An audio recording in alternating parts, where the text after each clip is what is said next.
ప్రభువైన యేసుక్రీస్తు పరిశుద్ధమైన నామములో ఈ ఆదివారపు ఆరాధనకు దేవుని యొక్క సన్నిధికి చేరికుడి వచ్చిన మీ అందరికీ నా నిండు హృదయపూర్వకమైన వందనాలు, దేవునికి స్తోత్రాలు. అందరూ బాగున్నారా? నా యేసయ్య మిమ్మల్ని అందరినీ ఆశీర్వదించునుగాక, మిమ్మల్ని అందరినీ ఆత్మీయతలు వర్ధిల్లింపచేయునుగాక, మీ కుటుంబాల్లో నా యేసయ్య సంచరించునుగాక. సంతోషం. పరిశుద్ధ గ్రంథంలో నుంచి యెహెజ్కేలు గ్రంథం 36వ అధ్యాయం.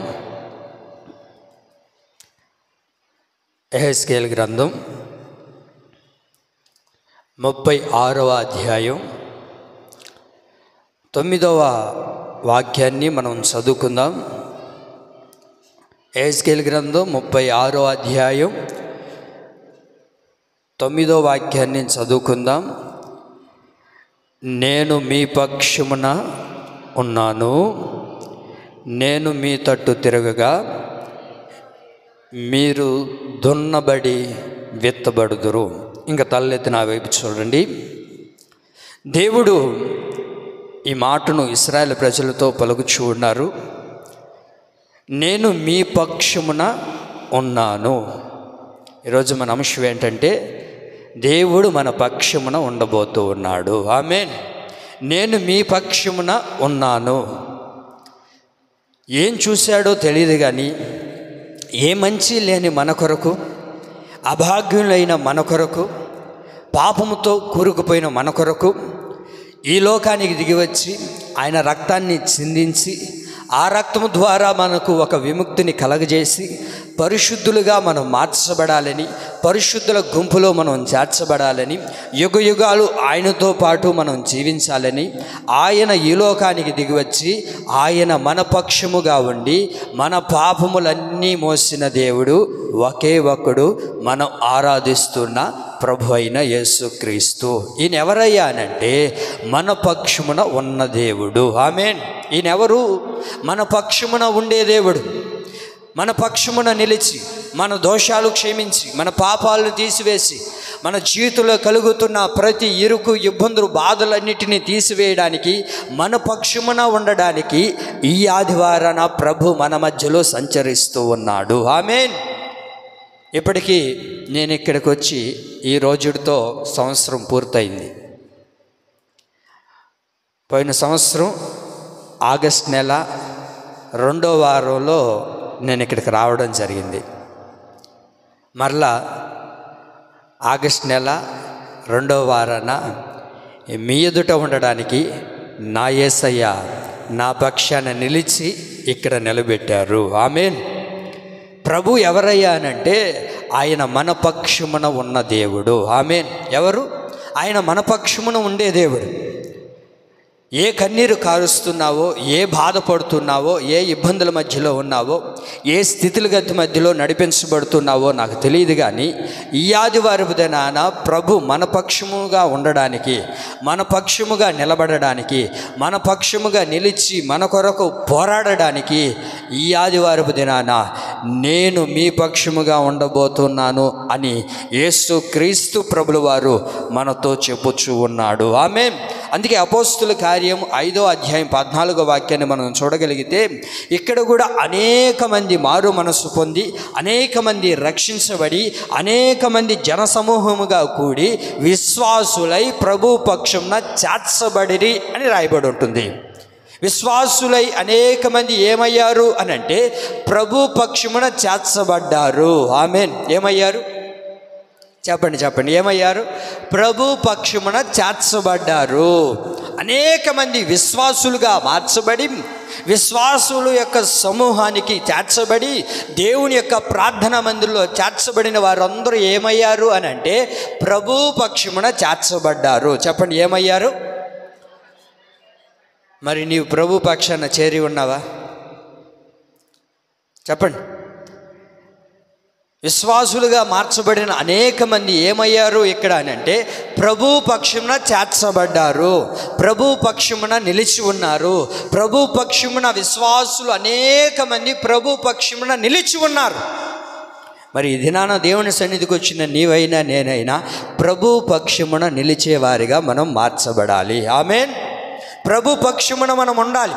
యేసుక్రీస్తు ప్రభులు వారు ఒక మాట పలుకుతూ అంటారు, చెప్పండి, ఒక మాట పలుకుతూ ఉన్నారు. ఏమని పలుకుతూ ఉన్నాడు అని అంటే, ఒక్క దాసుడు ఇద్దరు యజమానులకి ఉండకూడదు. ఒకవేళ ఉన్నాడు అని అంటే వాడు ఏదో ఒక రోజున ఎవరో ఒక పక్షాన నిలబడాలి. మీరు చదువున్న మాటను మత్తయి సువార్త 6వ అధ్యాయం 24వ వాక్యం చూడండి. మత్తయి సువార్త 6:24.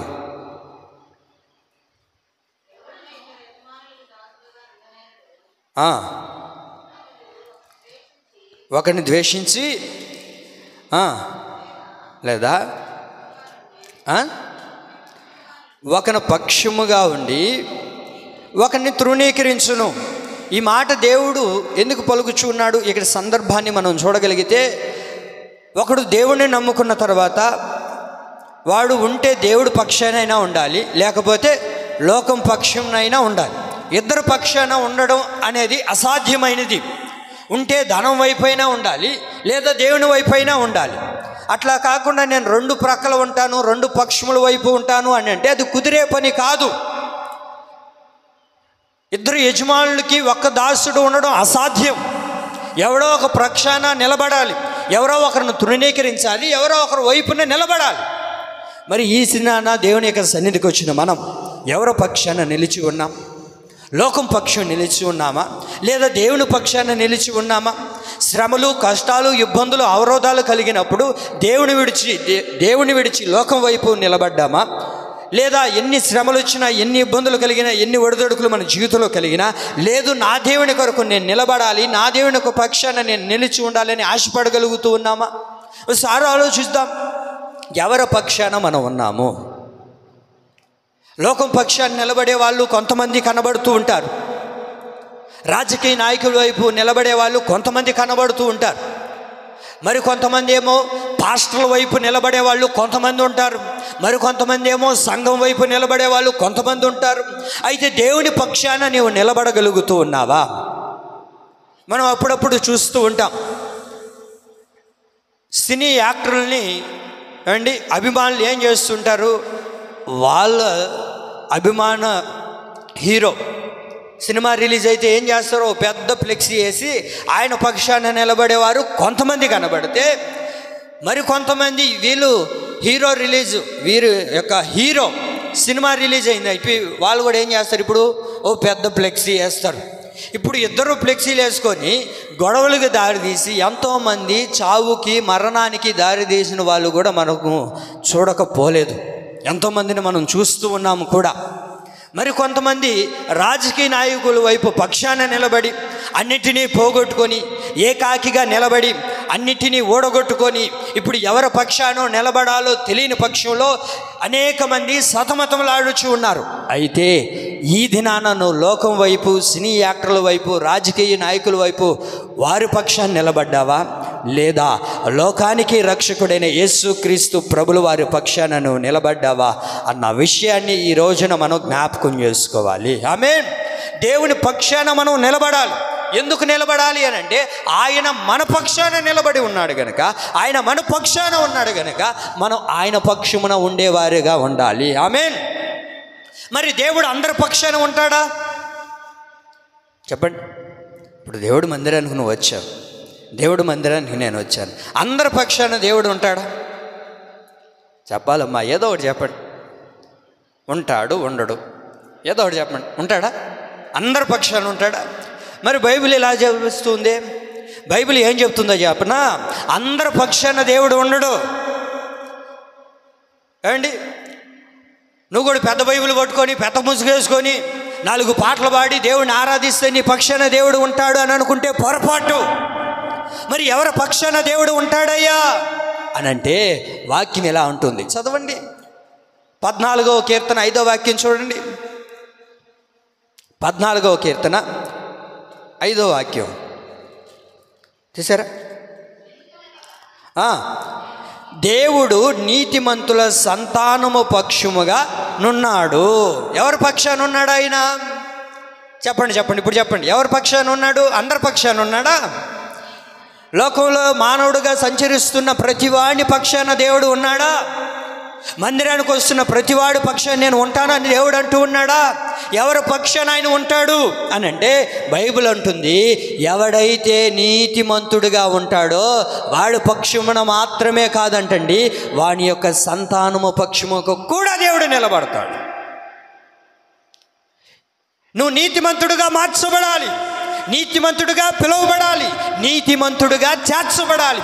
ఎవరైతే యేసు రక్తం చేత కడగబడి మన పాపాలను ఒప్పుకొని పరిశుద్ధులుగా మార్చబడి నీతిమంతులుగా తీర్చబడిన తర్వాత వారందరి పక్షమున ఎవరు ఉన్నారయ్యా అని అంటే యేసు క్రీస్తు ప్రభులు వారు వారి పక్షమున ఉంటాడు. ఆమేన్. అందరి పక్షాన ఉంటాడు అని అనుకుంటే పొరపాటు. నేను కూడా మందిరానికి వస్తున్నాను కదా పాస్టర్ గారు, మరి నా పక్షాన దేవుడు ఉంటాడా అని అంటే నీ పక్షాన్ని ఎందుకు ఉంటాడు? నువ్వు ఎన్నో దినాలుగా మందిరానికి రావచ్చు, మరి బాప్తిస్మాన్ని పొందుకొని ఉన్నావా? నీతిమంతుడిగా నువ్వు మార్చబడ్డావా? ఎప్పుడు బాప్తిస్మం తీసుకుంటావు? ఇంకా టైం ఉందలయ్యా. ఆయన పక్షాన నిలబడడానికి, ఆ నీతిమంతుల పక్షంలో చేర్చబడడానికి ఇంకా నాకేమైంది? ఏముంది? టైం ఉంది. ఎంతవరకు ఉందమ్మా టైం? ఎప్పుడు తీసుకుంటావు? నాకు ఒక చిన్న కోరిక ఉంది పాస్టర్ గారు, నా మనవరాలికి పెళ్ళి అయితే ఆ పెళ్ళి చూసిన తర్వాత చెప్పండి, మీకు తెలియదు ఏముంది, ఆ తర్వాత తీసుకుంటాను అయ్య గారు బాప్తిస్మం. ఏమ్మా ఏం అప్పుడు దాకా ఈ మధ్యలో పోతే? నేను బాన్లే పాస్టర్ గారు, నాది గట్టి గుండె, అగ్రిమెంట్ ఇస్తుంది ఈమె.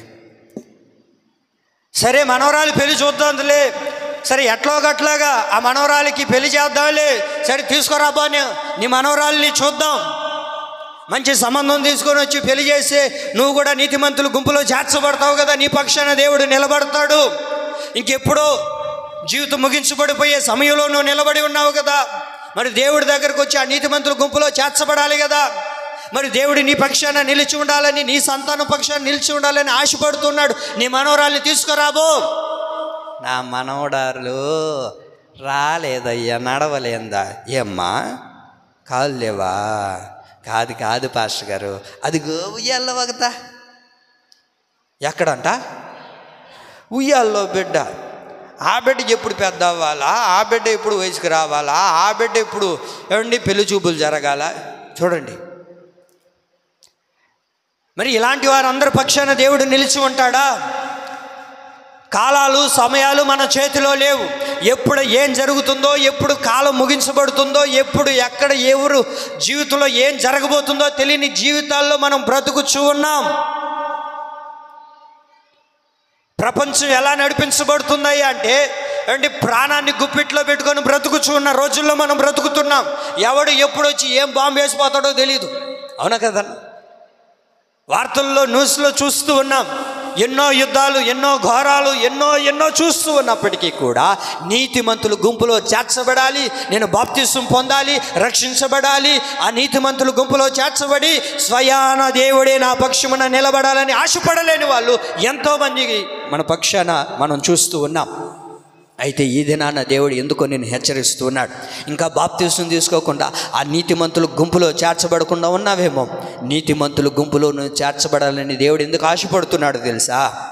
నీ పక్షాన ఆయన ఉండాలని. ఆమేన్. దేవుడు మన పక్షాన ఉండాలని, దేవుడు మన పక్షమున ఉండాలని, మనతో ఉండాలని, మనతో సంచరించాలని, ఆయన నీ పక్షమున వ్యాజ్యమాడాలని, యెహోవా మన పక్షమున ఉండాలని.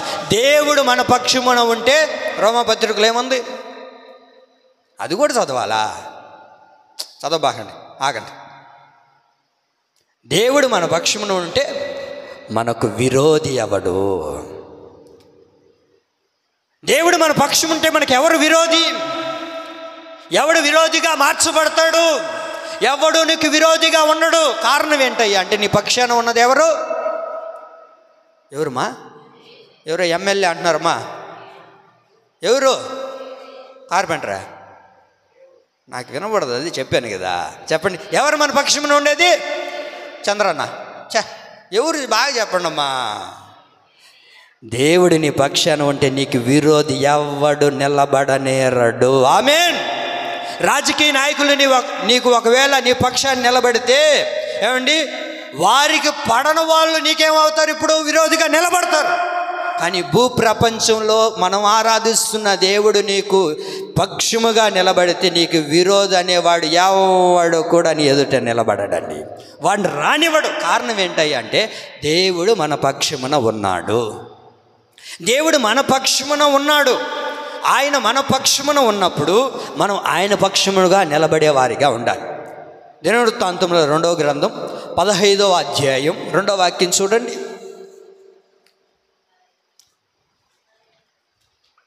15:2 చదవండి. అదే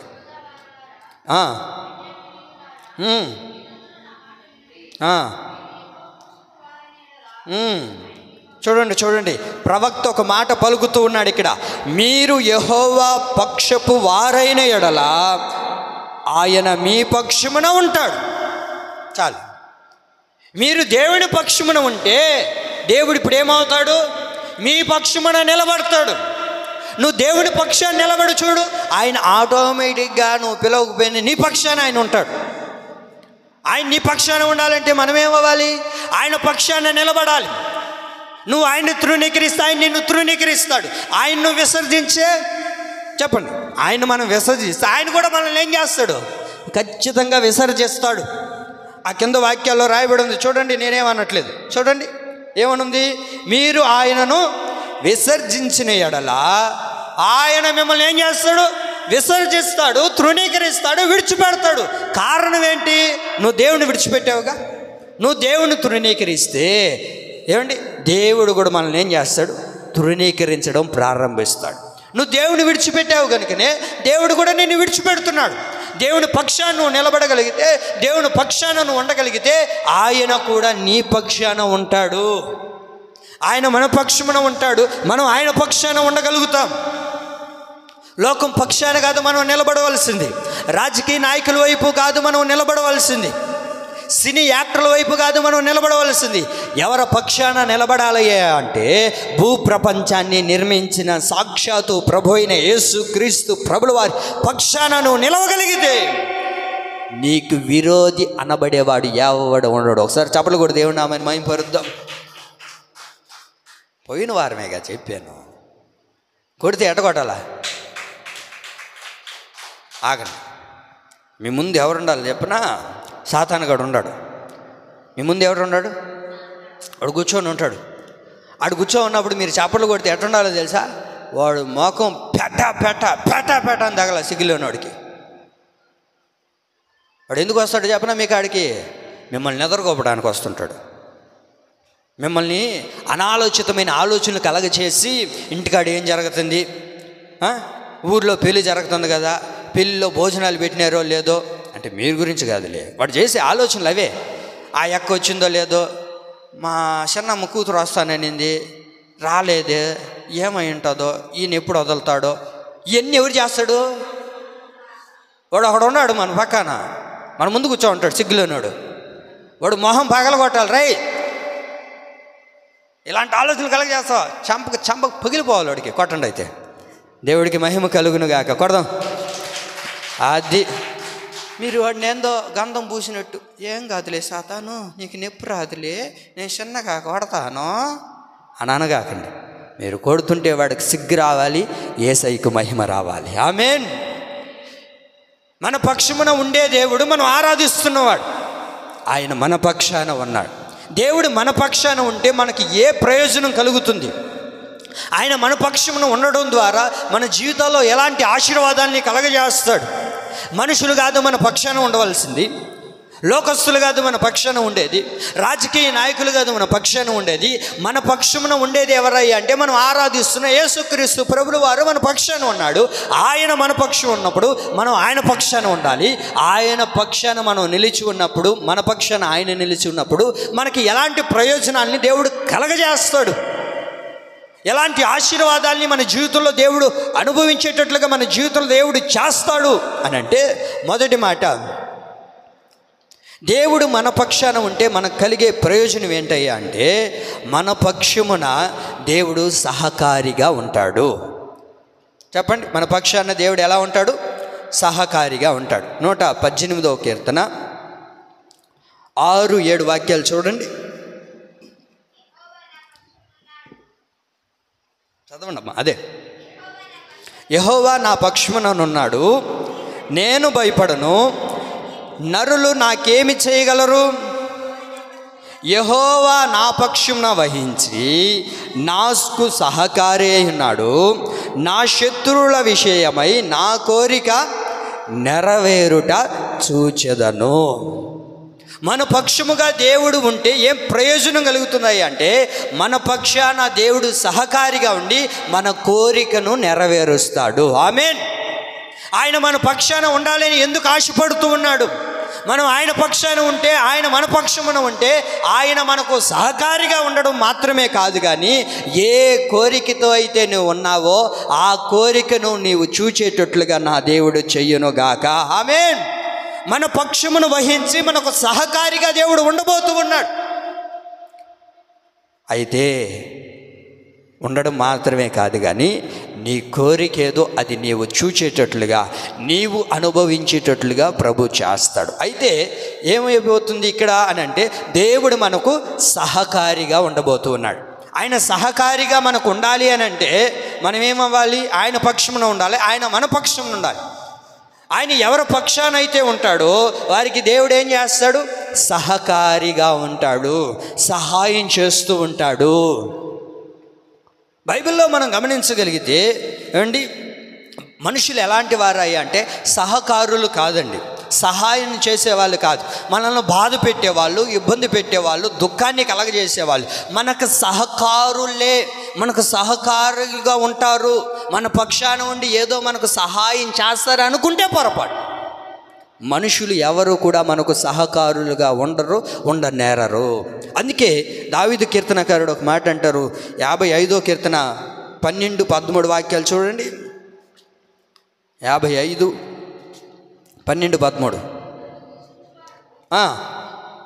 నన్ను దూషించువాడు శత్రువు కాడు, శత్రువు అయిన ఎడల నేను దాన్ని సహింపవచ్చును, నా మీద మిట్టిపడివాడు నా యందు పగబట్టినవాడు కాడు, అట్టి వాడైతే నేను దాగి ఉండవచ్చును. ఈ పని చేసిన నీవు ఎవరు? సహకారి. దావీదు మాట్లాడుతూ ఉన్నాడు, నన్ను కష్టపెట్టి, నన్ను దుఃఖపెట్టి, నన్ను బాధ పెట్టింది ఎవరో పొరుగువారులే అని అనుకుంటే సంతోషించవచ్చు, ఎవరో బయటోళ్ళే అని అనుకుంటే ఓకే చేయొచ్చు, కానీ ఎవరు చేశారు? ఎవరు బాధ పెడుతూ ఉన్నారు అని అంటే, ఎవరైతే దావీదుకు సహకారిగా ఉన్నారో, ఎవరైతే సహాయం చేసే వాళ్ళే ఉన్నారో వాళ్ళందరూ ఇప్పుడు దావీదుని ఏం చేస్తున్నారు? దూషిస్తూ ఉన్నారు, దావీదును కష్టపెడుతూ ఉన్నారు, దావీదును బాధ పెడుతూ ఉన్నారు. కారణం ఏంటయ్యా అంటే, మనుషులు ఇలాంటి వారని వాక్యం సెలవిస్తుంది. మనుషులు సహకరించే వాళ్ళు కాదు, సహాయం చేసేవాళ్ళు కాదు. మనుషులు ఎవరు కూడా మన పక్షాన ఉండి ఏదో మనకు చేస్తారులే, మనకు తెచ్చి పెడతారులే అని అనుకుంటే పొరపాటు. మనుషులు నీ పక్షాన ఉన్నా సరే నీకు సహాయం చెయ్యరు, నీకు సహకారులుగా ఉండరు. ఏం చేస్తారయ్యా అని అంటే, మనకు ఆపదలను కొని తెచ్చి పెడతారు, మనకి ఇబ్బందులను కొని తెచ్చి పెడతారు, మన జీవితంలో బాధలను కొని తెచ్చి పెడతారు. సహకారులుగా ఉండవలసిన భర్తే ఈ రోజున ఎంతోమంది జీవితాల్లో కాలయముడిగా మార్చబడలేదంటారా? నువ్వు నా పక్షాన ఉండు, నేను నీకు సహకారిగా ఉంటాను, సహకారుడిగా ఉంటాను, నీకు సహాయం చేస్తాను, నువ్వు నా పక్షాన వచ్చేయి అని చెప్పి ఎంతోమంది భర్తలు కూడా భార్యలకి అలాంటి మెప్పించే మాటలు పలికించి ఈ రోజున వారిని నట్టింట్లో ముంచేసి వెళ్ళిపోయిన వారిని కూడా మనం చూడగలుగుతున్నాం. లోకములో ఏమండి, ఎక్కడ చూసినా సహకరించేవారు లేరు. అయితే మనం ఆరాధిస్తున్న దేవుడు ఎవరో తెలుసా? మన పక్షమున వహించి మనకు సహకారిగా ఉండి మన కోరికలన్నిటినీ నెరవేర్చే దేవుడు. ఆదాము ఒంటరిగా ఉండడం చూసి అతనికి ఒక సహకారి ఉంటే బాగున్ను అని అనుకున్నాడు. సరే మంచిది అని దేవుడు ఆలోచన చేసి ఒక సహకారిని తీసుకొని వచ్చి పెడితే, సహకారి ఏం చేసింది? మంచి చేయకపోగా, సంతోషాన్ని ఇవ్వకపోగా ఏం చేసింది? తన జీవితంలో ఎప్పుడు చవి చూడని ఒక శాపాన్ని కొని తెచ్చిపెట్టుకున్నాను. అదే ఈ రోజున భూప్రపంచంలో ఏలుబడి చేస్తుంది. నీకు సహకారి అని అనుకున్న వాళ్ళు నీ కుటుంబాన్ని పతనం చేస్తారు. నీకు సహకారి అనుకున్న వాళ్ళు నీ జీవితాన్ని పతనానికి దారి తీస్తారు. అయితే మన పక్షమున ఉన్న దేవుడు మనకు సహకారిగా ఉండి ఏం చేస్తాడో తెలుసా? నువ్వు ఏ కోరికనైతే కోరుతున్నావో ఆ కోరికలన్నిటినీ నెరవేరుస్తాడు. ఆమేన్. ఎవరు ఈయన? మనకు సహకారిగా ఉండి మన కోరికను నెరవేర్చే దేవుడు. మనకు సహకారిగా ఉండాలంటే ఆయన మన పక్షాన ఉండాలండి. మనం ఆయన పక్షాన ఉన్నప్పుడు ఆయన మన పక్షమున ఉండి మనకు సహకారిగా ఉండి నీ కోరికేదో అది నెరవేర్చి నువ్వు చూస్తావు. నువ్వు చనిపోవు. నువ్వు ఏ కోరికనైతే ఆయన దగ్గర చెప్పావో, ఏ కోరికనైతే ప్రభు దగ్గర అడుగుతున్నావో ఆ కోరికలన్నిటినీ దేవుడు ఏం చేస్తాడు? నీవు చూచేటట్లుగా, నీ కనులారా నీవు చూచేటట్లుగా, నీవు అనుభవించేటట్లుగా నా దేవుడు నీకు చేయబోతూ ఉన్నాడు. ఆమేన్. దావీదుకి ఒక కోరిక కలిగిందంట. దావీదుకి ఏం కలిగిందంట? ఏం కోరిక? బిర్యానీ తినాలనే కోరిక. చెప్పండి అక్క, ఏం కోరిక? దావీదుకి ఒక కోరిక కలిగిందంట. అది ఏ కోరిక చెప్పనా? చెప్పండి. ఏంటంట? ఓకే, అంటే అంతకంటే ముందు ఒక కోరిక కలిగింది ఆయనకి. అక్క ఆగండి, అందరు అదే లైన్లో ఉండరు. అంతకంటే ముందు ఒక కోరిక కలిగింది. ఏం కోరిక చెప్పనా? అండి చెప్పమంటారు వద్దా? అందుకే కదా ఏం కోరిక కలిగిందయ్యా దావీదుకి అంటే, సౌలుకి అల్లుడు అవ్వాలనే కోరిక కలిగిందంట. ఏం కోరిక? ఇది జరిగే పనేనా? చెప్పండి. సౌలు ఎవరు? ఒక రాజుగారికి అల్లుడు అవ్వాలి అని అంటే అసాధ్యమేనా? పోయి నీ కడుపులో పుట్టిన ఆ అంబానీ కడుపులో పుట్టుంటే, అంబానీ కడుపులో పుట్టిన వాళ్ళు ఏమవుతున్నారో మనం చూస్తున్నాం. మనం అనుకుంటాం వాడి కడుపులో పుట్టింటే బాగున్ను, వీళ్ళ కడుపులో పుట్టుంటే బాగున్ను, నీ కడుపులో పుట్టిన నేను. ఆయన కడుపులో పుట్టిన ఆయనకి ఏమైందన్నా? మందులే లేని రోగం కలిగి ఉండదు. కోట్ల రూపాయలకు పడగెత్తున్నారు. ఏమండి, చిన్న గాలి కూడా లోపలికి రాకుండా అంత పెద్ద బిల్డింగ్ కట్టుకొని ఉన్నారు వాళ్ళు. ఏసీ కూడా లేదు వాళ్ళ బిల్డింగ్లో, తెలుసా మీకు? అంబానీ కోట్లకు అధిపతి, ఎంతో పెద్ద బిల్డింగ్ కట్టున్నాడు. అంత అంతస్తులో ఏసీ కూడా లేదు. ఎందుకనంటే ఏసీ ఒకవేళ ఉంటే ఆ ఏసీ గాలి వల్ల వాళ్ళ కుమారుడు త్వరగా చనిపోతాడంట. ఇప్పుడు చెప్పండి, అంబానీ కొడుకు గబుడతారా? మనకు ఆశ అదేగా, మన కోరికలు అయ్యేగా ఎంతసేపు. దావీదుకు ఒక కోరిక కలిగిందంట. ఆ కోరిక ఏంటయ్యా అంటే సౌలుకి అల్లుడుగా అవ్వాలనే కోరిక. చదవండి సమూయేలు మొదటి గ్రంథం 18వ అధ్యాయం 26వ వాక్యం.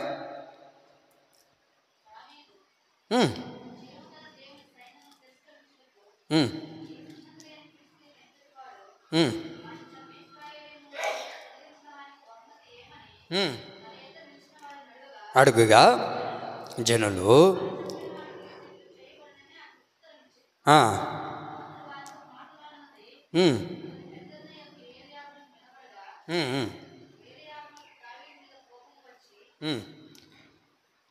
ఆ పై వాక్యాలు చదవనమ్మా.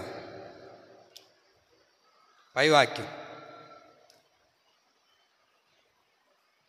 23 చదవండి.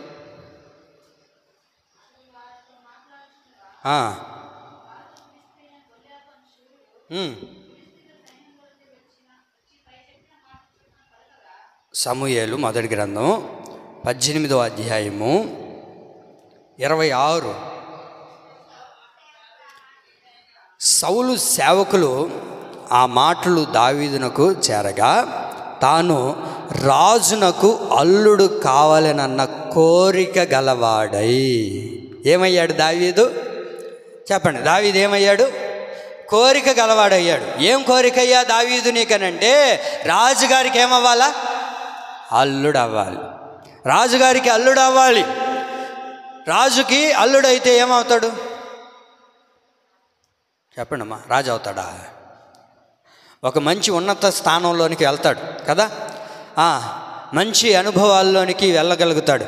అయితే తాను ఏదైతే కోరుకున్నాడో ఏమండి, అది తన జీవితంలో పొందుకునేటట్లుగా దేవుడు అతని కోరికను ప్రభు నెరవేర్చాడు. ఆమేన్. అతను చనిపోలేదండి. ఏ కోరిక అయితే ఆశపడ్డాడో, దావీదు ఏ కోరిక చేత అయితే నడిపించబడ్డాడో, తన కనులారా చూసేటట్లుగా అతని కోరికను దేవుడు సిద్ధింపజేశాడు. ఆమేన్. నువ్వు ఏ కోరికతో దేవుని అడుగుతున్నావో, నీ కోరిక నెరవేర్చబడాలి అని అంటే ముందు దేవుడు నీ పక్షాన ఉండాలి. ఆయన నీ పక్షాన వహిస్తే ఆయనకు నీకు సహకారిగా ఉండి, అక్కడ చూడండి 200 మందిని చంపినట్లుగా రాయబడి ఉంటుంది కింద. ఎంతమందిని చంపాడు? 200 మందిని చంపాడు. అంతమందిని చంపడానికి ఆయన పక్షాన ఎవరున్నారు? దావీదు పక్షాన ఎవరున్నారు? దావీదుకి సహకరించిన వాళ్ళు ఎవరు? దేవుడు. ఎందుకు దేవా అతనికి సహకరించావు, అతని పక్షాన్ని నిలబడ్డావండి అంటే, దావీదు నన్ను ఒక కోరిక కోరాడు. అతని హృదయంలో ఒక కోరిక కలిగింది. ఏమని? అల్లుడిగా మార్చబడాలి, రాజుగారికి అల్లుడిగా ఉండాలి. మరి ఈ దినాన నువ్వు ఏ కోరికతో దేవుని యొక్క సన్నిధికి వచ్చావో నాకు తెలియదు, కానీ నీ కోరిక అన్నిటినీ నా యేసయ్య నెరవేర్చును గాక. ఆమె కోరిక అనేది ఉండాలి, ఆశ అనేది ఉండాలి. ఆశ లేని వాడిని దేవుడు కూడా ఆశీర్వదించడు. ఏమండి? ఆశపడు, నువ్వు కోరికను దేవుడి దగ్గర చెప్పు. నీ కోరికను సిద్ధింప చేయగలిగిన దేవుణ్ణి మనం ఆరాధిస్తూ ఉన్నాము. ఆమేన్. యేసుక్రీస్తు ప్రభులు వారు ఆరోహణమై వెళ్ళిపోయిన తర్వాత ఏమండి, శిష్యులందరికీ ప్రభు ఎలా ఉన్నారయ్యా అని అంటే, మార్కు సువార్తలో రాయబడిన మాట, ప్రభు వారందరికీ సహకారిగా ఉన్నాడు. ఆమేన్. ఎలా ఉన్నాడు దేవుడు? వాళ్ళందరికీ సహకారిగా ఉన్నాడు. దేవుడు ఆరోహణమై వెళ్ళిపోయాడు. ఇప్పుడు వారి పక్షాన ఎవరుంటారు? వారికి సహకారిగా ఎవరుంటారు? వారికి సహాయం చేసే వాళ్ళు ఎవరున్నారు? ఎక్కడ చూసినా ఎన్నో ఇబ్బందులు, ఎన్నో శోధనలు, ఎన్నో అవరోధాలు వారి జీవితంలో కలుగుతూ ఉన్నాయి. మరి దేవుని సేవ చేయాలంటే, దేవుని సువార్త చెప్పాలి అని అంటే, దేవుళ్ళు నడిపించబడాలి అని అంటే అండి, దేవుడు వారికి సహకారిగా వారి పక్షాన నిలిచి ఉన్నాడు కనుక వారు ఎక్కడికి వెళ్ళినా దేవుడు విజయోత్సవాలతో నడిపించడం ప్రారంభించాడు. ఆమేన్. ఈ దినాన దేవుడు మన పక్షమున ఉండి, మనకు సహకారిగా ఉండి ఏం చేస్తాడో తెలుసా? మీ కోరికలన్నిటినీ నెరవేర్చబోతూ ఉన్నాడు. ఆమేన్. ఏ కోరికలో దేవుడికి చెప్పండి, నాకు కాదు. నీ కోరిక ఏంటో? ఇంతవరకు నీకు సహకారులుగా ఉన్నవారు నీ కోరిక నెరవేర్చకపోవచ్చు. మనకు సహాయం చేస్తాంలే, మీరు ఆఫీస్ కాడికి వచ్చేయండి అమ్మా, మీరు ఆఫీస్ కాడికి వచ్చేయండి, మీకు సహాయం చేస్తాం, మీకు సహకారులుగా ఉంటాం అని అనుకొని నువ్వు ఎన్నో కోరికలతో వెళ్ళి ఉన్నావేమో. వెళ్ళిన తర్వాత ఏం చేస్తారు? అది ఇక్కడ పెడితే ఇక్కడ వస్తుంది, అక్కడ లేదనేగా నిన్ను సహకారిగా పెట్టుకునింది. అది ఉంటే నీ కాడికి ఎందుకు వస్తారు? మనుషులు సహకారులుగా ఉంటే మన జీవితంలో ఎన్నో ఆపదలు పొంచి ఉన్నాయి. అయితే నీవు ఆరాధిస్తున్న దేవుడు, నేను ఆరాధిస్తున్న దేవుడు మన పక్షాన ఉంటే, మన పక్షాన వహించి, మనకు సహకారి అయి మన కోరికలన్నీ ప్రభు నెరవేర్చునుగాక. ఆమేన్. నువ్వు ఏ కోరిక కోరినా అది నీవు చూచేటట్లుగా నా యేసయ్య నీకు కలగ చేయునుగాక. తిమోతికి రాసిన 2వ పత్రిక, తిమోతికి రాసిన 2వ పత్రిక 4వ అధ్యాయము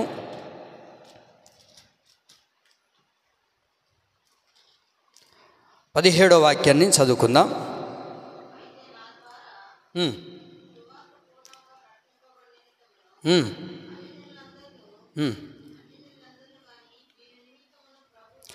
ప్రభు నా ప్రక్కన నిలిచి నన్ను బలపరుచును గనుక నేను సింహపు నోటు నుండి తప్పించబడి తిని. కింద పుట్నోట్లో రాయబడి ఉంటుంది, ఆ మాటని యాడ్ చేసి చదవండి. ప్రభువు నా పక్షమున నిలిచి నన్ను బలపరుచును గనుక నేను సింహపు నోటి నుండి తప్పించబడి తిని. దేవుడు మన పక్షమున ఉంటే మనకు కలిగే రెండో ప్రయోజనం ఏంటయ్యా అంటే సింహముల నోటి నుండి తప్పించబడే బలాన్ని ప్రభు ఇస్తాడు. ఇది రెండో మాట. రెండో మాట ఏంటో చెప్పనా? ఏమండి, సింహముల నోటి నుండి తప్పించబడే బలాన్ని ప్రభు నీకు ఇవ్వాలని ఆయన మన పక్షమున ఉన్నాడు. ఎందుకు దేవుడు మన పక్షాన ఉన్నాడయ్యా అంటే సింహముల నోటి నుండి తప్పించబడే బలాన్ని దేవుడు నీకు ఇవ్వాలని ఆయన నీ పక్షాన ఉన్నాడు. ఆయన నీ పక్షమున నిలబడింది ఏదో ఊరకనే వెళ్ళిపోవడానికి కాదు. ఆయన నీ పక్షాన ఉన్నది ఏదో నువ్వు ఏం చేస్తున్నావో చూసి వెళ్ళిపోయే దేవుడు కాదు. ఆయన నీ పక్షమున ఉండి ఏమండి సింహముల నోటి నుండి తప్పించబడే బలాన్ని నీకు ఇవ్వాలని ఆయన నీ పక్షాన ఉన్నాడండి. మన పక్షమున నిలబడిన వారు మనల్ని బలహీనులుగా చేస్తారు. మన పక్షమున ఉన్నవారు మన జీవితాన్ని పాడు చేసేవాళ్ళు, మన జీవితాన్ని నాశనం చేసేవాళ్ళు. కానీ మనం ఆరాధిస్తున్న దేవుడు ఎవరో తెలుసా? ఆయన మన పక్షమున ఉండి మన జీవితంలో ఏం చేస్తాడో చెప్పనా? ఏమండి, సింహముల నోటి నుండి తప్పించే బలాన్ని ప్రభు మనకి ఇవ్వబోతూ ఉన్నాడు. ఎవరు ఈ సింహం? అందుకే పేతురు భక్తుడు ఆ మాట రాస్తుంటారు, లోకములో గర్జించు సింహము వలె ఎవరిని మృంగుదుమా అని తిరుగుతూ ఉన్నాడంట. ఎలా ఉన్నాడంట? సాతానుగాడు ఎలా ఉన్నాడు? ఎవరిని మృంగుదుమా అని గర్జించు సింహం వలె తిరుగుతూ ఉన్నాడు. వాడు యొక్క బారిన పడి వాడు ఎవరినైతే మిరింగి ఉన్నాడో అనేక మంది ఈ రోజున లోకంలో కలిసిపోయిన వారు ఉన్నారు. లోకంలోనికి లాక్కొని వెళ్ళిపోయిన వాడు ఉన్నారు. తాగుడికి లాక్కొని వెళ్ళిపోయి ఉన్నాడు, పాపానికి లాక్కొని వెళ్ళిపోయి ఉన్నాడు, జోదానికి లాక్కొని వెళ్ళిపోయి ఉన్నాడు, వ్యభిచారానికి లాక్కొని వెళ్ళిపోయి ఉన్నాడు, చీకటి బ్రతుకులోనికి లాక్కొని వెళ్ళిపోయి ఉన్నాడు. కారణం ఏంటయ్యా అంటే వాడు గర్జించు సింహం వలె ఎవరిని మృంగుదుమా అని తిరుగుతుంటాడు. యవన కాలంలో అనేక మంది యవనస్తుల్ని పాడు చేయాలని, వారి హృదయాల్ని పాడు చేయాలని, వారి యొక్క ఆలోచనలు పాడు చేయాలని, వారి స్థితిగతులను పాడు చేయాలని, వారి బ్రతుకులను పాడు చేయాలని మృంగుదామా అని చెప్పి ఏం చేస్తున్నాడు? వాడు లోకంలో తిరుగుతూ ఉన్నాడు. ఎలా తిరుగుతున్నాడు? గర్జించు సింహం వలె. అయితే వాడి నుంచి తప్పించబడాలి. వాడి నుంచి తప్పించబడాలి అని అంటే బలం కావాలి. ఆ బలమును దేవుడు నీకు ఇవ్వడానికి నీ పక్షమున ఆయన నిలిచి ఉన్నాడు. ఆమేన్. బైబిల్లో చూడండి, దానియేలు 6వ అధ్యాయము 22వ వాక్యం.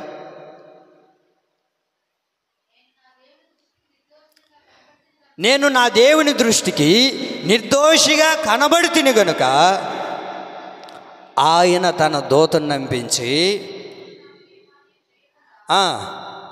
చూడండి వాటి నోళ్లను ఏం చేశాడు? దేవుడు మూపించాడు. దానియేలు పక్షముగా దేవుడు నిలబడి దానియేలు సింహము గృహలో ఉంటే ఆ సింహాల నోటినన్నిటిని దేవుడు ఏం చేశాడు? దేవదూతను పంపించి ఏమండి సింహాల నోటిని కట్టిపడేశాడండి. సింహాల నోటిని కట్టపడేశాడు దేవుడు. కారణం ఏంటయ్యా అంటే దానియేలు ఎలాంటి వాడు? నిందారహితుడైన దానియేలు పక్షముగా దేవుడు నిలబడి సింహాల నోటు నుంచి తప్పించబడే బలాన్ని దేవుడు అనుగ్రహించాడు. ఈ రోజున దేవుని సన్నిధికి వచ్చిన మనము ఏమండి సింహాల నోటు నుంచి తప్పించబడుతున్నామా, లేకపోతే దాని నోట్లో పడిపోయే వారిగా ఉంటున్నామా? అది మనల్ని మృంగివేస్తుందా? ఒకసారి ఆలోచించండి. నా దేవుని ప్రియులారా, సింహాల నోటిని దేవుడు ఏం చేస్తాడు చెప్పండి? ఏం చేశాడు? అక్కడ దేవదూతలను పంపించి చెప్పండి అమ్మా, ఏం చేశాడు? వాటి నోటిని కట్టి పడేశాడు దేవుడు, మూపించేశాడు. ఇంక ఏమీ చేయలేవై. అప్పుడప్పుడు మన ఇంట్లో కూడా కొన్ని సింహాలు లేస్తుంటాయి, గుర్తుపెట్టండి. కొన్ని సింహాలు లేస్తుంటాయి, ఎగబడుతుంటాయి నీతో మాట్లాడడానికి, నీ మీదకు ఏమండి గొడవ చేయడానికి, నీ మీద రవ్వడానికి, నీ మీద లేస్తూ ఉంటాయి కొన్ని సింహాలు. ఆ సింహాల నోట్లన్నీ ఏం చేయబడాలా? మూసివేయబడాలి. ఆమేన్. ఆ సింహాల్లో నోట్లు మూసివేయబడాలి అంటే నీ వల్ల కాదు, అది నువ్వు మూయలేవు. మూయగలుగుతావా? యేసు ప్రభులు వారు ఏమండి మరి కొద్ది నిమిషాల్లో నన్ను సిలువ వేయబోతున్నారు, నన్ను సిలువకు అప్పగించబోతున్నారు, మీరు జాగ్రత్తగా ఉండాలి, మీరు బలంతో ఉండాలి, ఆ శోధన నుంచి తప్పించబడడానికి మీరు కొంచెం ప్రార్థనలో ఉండాలి, అనేక విషయాలు వారితో చెబుతూ ఉంటే యేసు ప్రభు చేయబట్టుకొని అంటాడు, ఏమన్నాడు పేతురు? ఇది నీ నుంచి దూరమైపోవును కాకయ్యా. అప్పుడు దేవుడు అన్నాడు, ఏ సాతానా వెనక్కు పో. ఇప్పుడు పేతురులో పేతురుని అనలేదండి. ఎవరిని అంటున్నాడు? సాతాను యొక్క నోటిని దేవుడు మూస్తూ ఉన్నాడు. అక్కడ సాతాను నోటిని మూపిస్తూ ఉన్నాడు. అనేక సందర్భాల్లో మన కుటుంబంలో కూడా చెలరేగుతూ ఉంటాయి, కొన్ని నోళ్ళు లేస్తుంటాయి. లేచినప్పుడు నువ్వు కూడా సాతాను వెనక్కి పోను కాకండి మళ్ళీ కొట్టించుకుంటాం. ఏమాక అప్పుడప్పుడు లేస్తుంటాయి కదా కొన్ని నోళ్ళు. మీకు అర్థమైందా మా? అర్థమవుతుందా? కొన్ని నోరు లేస్తుంటాయి. ఎక్కడి నుంచి లేస్తే మీకు బాగా తెలుసు, నేను చెప్పాల్సిన అవసరం లేదు. అప్పుడు మీరు పోయి సాతాను నోరు మీ అనగాకండి. సాతాను నోరు కొట్టి, సాతాను నోరు కొట్టి, సింహం నోరు కొట్టి ఏందే కొనకతాం. ఏం లేదు అయ్యా, ఏసు రక్తమే చేయి, హల్లెలూయా, స్తోత్రం. నేనేమంటాను అయ్యా, నువ్వేమనాలో తెలుసా? దాన్ని నోటిని మూసిపెట్టులుగా దేవుడిని అడగాలి. ఆమేన్. ఏమండి, వాళ్ళు అప్పుడప్పుడు నీ మీదకు బూతులు మాట్లాడడానికి వస్తారు. అంత మాత్రం అని లేచినావు అనుకో, పటామని పడతాయి. అంతే కదక్క. ఏం చేయాలి? నోట్లోనే సాతాను నోరు మూయబడను కాక, నీ నోరు వేసే కట్టును కాక అని చెప్పండి. అట్టని చెప్పి గట్టిగా కానబాకండి. మళ్ళీ పాస్టర్ అన్నం అన్నాడు అని చెప్పి నా మీద వదులుతారా? జాగ్రత్త. కొన్ని నోళ్ళు లేస్తుంటాయండి మన మీదకి, కొన్ని నోళ్ళు లేస్తుంటాయి మనల్ని మింగడానికి, కొన్ని నోరు లేస్తుంటాయి మనల్ని శపించడానికి, కొన్ని నోరు లేస్తుంటాయి మనల్ని మృంగాలని, దుమ్మెత్తి పోస్తుంటాయి కొన్ని నోర్లు. ఆ నోటిలన్నిటినీ మూసివేసేటట్లుగా నా యేసయ్య నీకు కృపను అనుగ్రహించునుగాక. ఆమేన్. సింహము అన్నిటికంటే ఏమైనది? బలమైనది. వాక్యం రాయబడి ఉంది న్యాయాధిపతుల గ్రంథం 14వ అధ్యాయం 18వ వాక్యంలో, సింహము అన్నిటికంటే, చెప్పండి, అన్నిటికంటే బలమైనది. అక్కడ రాయబడి ఉంటుంది చూడండి. తేనె అన్నిటికంటే తీయనైనది, సింహము అన్నిటికంటే బలమైనది. అక్కడ చదవండి, ఆ మాటలు రాయబడి ఉంటాయి. ఇంకా అది లేదు. న్యాయాధిపతుల గ్రంథం 14వ అధ్యాయం 18వ వాక్యం. ఏమి? తేనె కంటే తీయనైనది ఏముంది ఈ లోకంలో? సింహము కంటే బలమైనది ఏముంది? సింహాన్ని నువ్వు ఎదిరించగలుగుతున్నావా? సింహాన్ని నోటిని నువ్వు ముయ్యగలుగుతున్నావా? ఇప్పుడు ఒకవేళ ఆ మధ్య మరుపాడు దగ్గర వచ్చిందండి ఒక సింహం, రోడ్డును అడ్డంగా. అట్లా ఒకవేళ ఇక్కడికి వచ్చింది అనుకో, నిజం చెప్పండి, ఆ రూమ్ తలుపు తీసి మీరు వెళ్ళిపోయి నన్ను ఎక్కడే వదిలేసి వెళ్ళిపోతారు కదా. సింహాల నోటిని మనం ఏం చేయబడాలో తెలుసా? మూసివేసేటట్లుగా, కట్టి పడవేసేవారిగా మనం మారాలి. ఆమేన్. కొన్ని సింహాలు చెలరేగుతాయండి.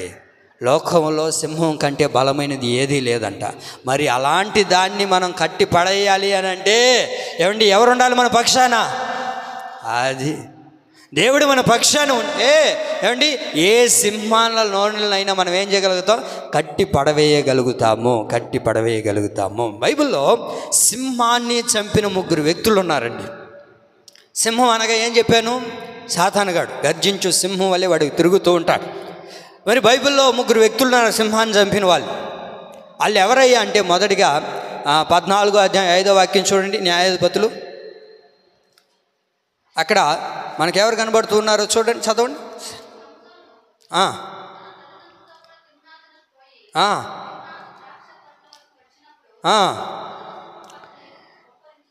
ఇక్కడ మీరు గమనించండి. కొదమ సింహము అతని ఎదుటికి ఎలా వస్తుందంట? అమ్మా, ఎలా వస్తుంది? సైలెంట్గా వస్తుందా? గమ్మగా పట్టుకొని తినేద్దామని అన్న వస్తుందా? ఎట్లా వస్తుందంట? బొబ్బరించుచూ వస్తుందంట.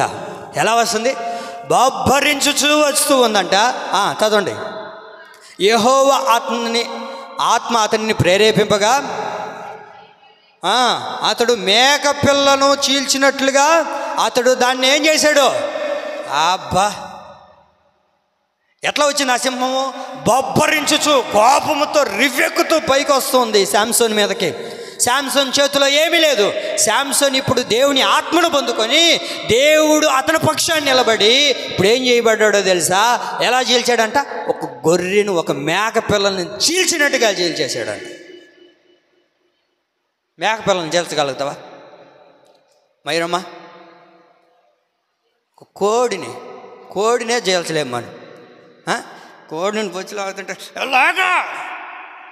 మరి కోడే రాదు మనకు, మరి సింహాన్ని ఎట్టండి? ఏమాక ఎప్పుడైనా కోడి కొయ్యలే? మీరు కొయ్యలేదా? ఎప్పుడైనా కోయండి ఇంటికి వెళ్ళిన తర్వాత, ఒక కోడి కొనుక్కొని వచ్చుకొని దాన్ని 2 కాళ్ళు పట్టుకొని చీల్చి చూడండి ఒకసారి ప్రాక్టికల్గా. చేస్తామో చేయలేము. మరి సింహాన్ని ఎలా చీల్చాడంటాక, ఒక మేకను చీల్చినట్టుగా చీల్చి పడేశాడంట. మరి ఇంతటి బలం నీకు ఎలా కలిగింది శాంసన్? శాంసన్ ఎవరో తెలుసా? ఇట్లాంటి వ్యక్తి కాదు, దేవుని కొరకు ప్రతిష్ఠించబడినవాడు. ఆమేన్. దేవుని కొరకు నువ్వు ప్రతిష్ఠించబడగలిగితే ఏ సింహుని మీదకి బొబ్బరించి వచ్చినా ఏమక ఇంటికి వెళ్ళేసరికి అన్నం వండలేదు చచ్చిపోయినా బొబ్బరించి వస్తుంది. అది వస్తే నువ్వేం చేయాలా? అట్టని చెప్పి నోరు చీల్చి బాగండమ్మా, యేసు నామములో కట్టి పడేయాలి దాన్ని. ఆమేన్. కొంతమంది ఉంటారండి మన జీవితంలో సింహం కలిగిన వాళ్ళు ఉంటారు. ఏమండి మన ఇంట్లో ఎవరు సింహం? మీరా ఇల్లా? నిజం చెప్పండి, ఒప్పుకోండిలే, మన మధ్యలో ఎందుకు దాపకాలు. ఇద్దరేనా? అమ్మా ఇద్దరైతే భలే ఇబ్బందే. ఎవరో ఒకరే ఉండాలి అడవికి ఎవరో ఒకరే ఉండాలి కదక్క.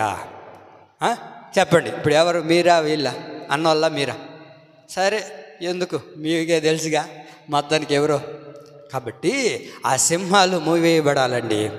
ఏమండి ఆ సింహాలు నోళ్ళు ఏం చేయబడాలా? కొంతమంది ఎందుకు లేని చెప్పి కొంతమంది అక్కలకు భయపడిపోతుంటారు. ఆ మాటకే సరేలే కానీ నువ్వే చెప్పులే. బొబ్బరించే సింహాలు ఎన్ని నీ మీదకి వచ్చినా నా దేవుని ఆత్మ పొందుకున్న నీవు దాన్ని అణచివేయుదువుగాక. ఆమేన్. మరొక వ్యక్తిని మీకు జ్ఞాపకం చేస్తాను. సమూయేలు మొదటి గ్రంథం 17వ అధ్యాయము. సమూయేలు మొదటి గ్రంథం 17వ అధ్యాయము 34 నుంచి చదవండి. దావీదు సౌలుతో ఇట్లా, నేను నీ దాసుడనైన నేను నా తండ్రి యొక్క గొర్రెలను కాయచుండగా సింహమును ఎలుకబంటియు వచ్చి మందులో నుండి ఒక గొర్రె పిల్లను ఎత్తుకొని పోవచ్చుండగా. ఆగండి, ఏం చేశాడు దాన్ని? ఆగండి ఏం చేశాడు? ముందు ఏం చేస్తున్నాడు? సింహాన్ని ఎలుగుబంటిని ఏం చేస్తున్నాడు అన్న? తరుముచూ ఉన్నాడంట. ఏం చేస్తున్నాడు? అయ్యామన్నా ఏగల తరమడానికి? ఏగలైతే తరిగితే పోతాయి. ఇట్లాంటివి కాదుగా. ఏంటవి? సింహము ఎలుగుబంటి. వాటిని ఏం చేశాడంట? వాస్తవానికి సింహం ఎలుగుబంటి మనుషులు తరమవుతాయి, అంతేనా? చెప్పండి అమ్మా. సింహం ఎలుగుబంటి మనుషులు తరమవుతాయి.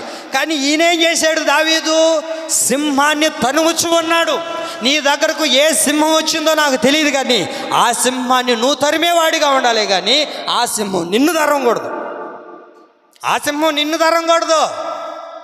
దావీదు ఏం చేస్తున్నాడు? సింహాన్ని తరుముచూ ఉన్నాడు. తరిమి అంత మాత్రాన ఆగలేదు, కానీ దాన్ని ఏం చేశాడు? చంపివేశాను. ఏమండి ఆ తర్వాత మీరు కింద వాక్యాలంతా చదువుకోనండి. ఏం చేశాడు? దాన్ని నోటిని చీల్చి ఆ మేక పిల్లను బయటికి తీశాడంట. మరి దేవుని ప్రియులారా, దేవుని సన్నిధికి నీవు వచ్చావు కదా, నీ పక్షాన ఆయన నిలబడి సింహముల నోటు నుండి తప్పించబడే బలాన్ని ప్రభు నీకు ఇవ్వబోతూ ఉన్నాడు. 3వ వ్యక్తిని గురించి మీకు జ్ఞాపకం చేస్తాను. అతని పేరు బెనయ్య. ఒక బావిలో సింహం ఉంది, అది చలికాలం. బావిలో ఒక సింహం ఉంది, అది చలికాలం. అయితే దావీదు ఆ బావిలో ఉన్న నీరును కావాలని అన్నప్పుడు బెనయ్య అక్కడికి వెళ్ళి ఆ బావిలో దిగి, ఏమండి ఆ బావిలో ఉన్న సింహాన్ని ఏం చేశాడు? చీల్చి చంపి పడేశాడు. అది ఎక్కడుంది? సమూయేలు 2వ గ్రంథం 23-20వ వాక్యంలో రాయబడి ఉంటుంది. 23వ అధ్యాయం 20వ వాక్యంలో బెనయ్య ఏం చేశాడయ్యా అంటే ఆ సింహాన్ని చంపేశాడు అని రాయబడి ఉంటుంది. చదవండి.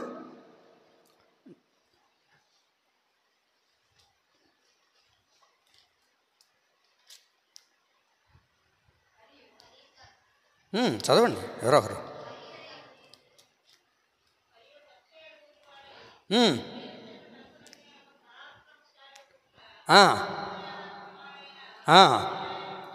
బెనయ్య ఒకడు ఉన్నాడు.